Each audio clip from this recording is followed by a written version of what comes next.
Grace every to വേൾഡിന്റെ വചന കേൾവിയിലേക്ക് എല്ലാവർക്കും സ്വാഗതം. പ്രതിദിന വിശുദ്ധ വേദപുസ്തക വായന 1064 ദിവസം. അപ്പോസ്തലനായ പൗലോസ് കൊരിന്ത്യർക്ക് എഴുതിയ 1-ാം ലേഖനം 4-ാം അധ്യായം.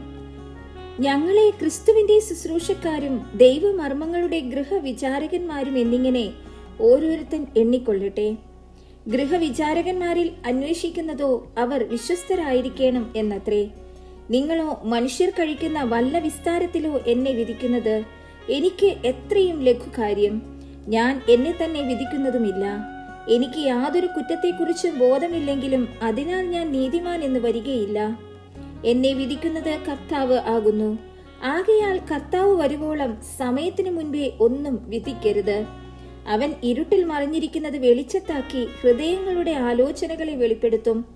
അന്ന് ഓരോരുത്തന് ദൈവത്തിങ്കൽ നിന്ന് പുകഴ്ച ഉണ്ടാകും. സഹോദരന്മാരെ, ഇതു ഞാൻ നിങ്ങൾ നിമിത്തം എന്നെയും അപ്പല്ലോസിനെയും ഉദ്ദേശിച്ച് പറഞ്ഞിരിക്കുന്നത് എഴുതിയിരിക്കുന്നതിന് അപ്പുറം ഭാവിക്കാതിരിപ്പാൻ ഞങ്ങളുടെ ദൃഷ്ടാന്തം കണ്ടു പഠിക്കേണ്ടതിനും ആരും ഒരുത്തന് അനുകൂലമായും മറ്റൊരുവന് പ്രതികൂലമായും ചീർത്തു പോകാതിരിക്കേണ്ടതിനും തന്നെ. നിന്നെ വിശേഷിപ്പിക്കുന്നത് ആർ? ലഭിച്ചതല്ലാതെ നിനക്ക് എന്തുള്ളൂ? ലഭിച്ചതെങ്കിലോ ലഭിച്ചതല്ല എന്ന പോലെ പ്രശംസിക്കുന്നത് എന്ത്?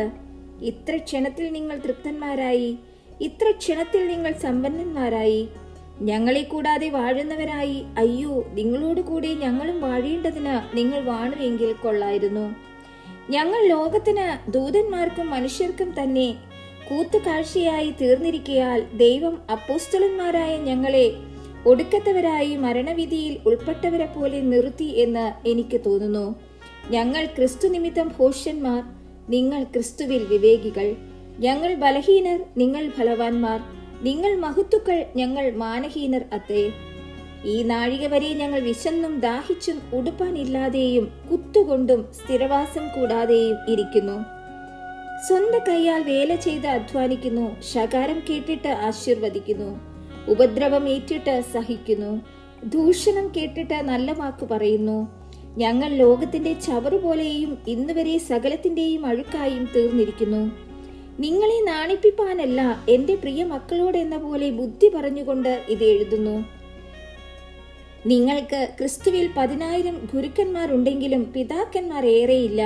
ക്രിസ്തുവേശുവിൽ ഞാനല്ലോ നിങ്ങളെ സുവിശേഷത്താൽ ജനിപ്പിച്ചത്.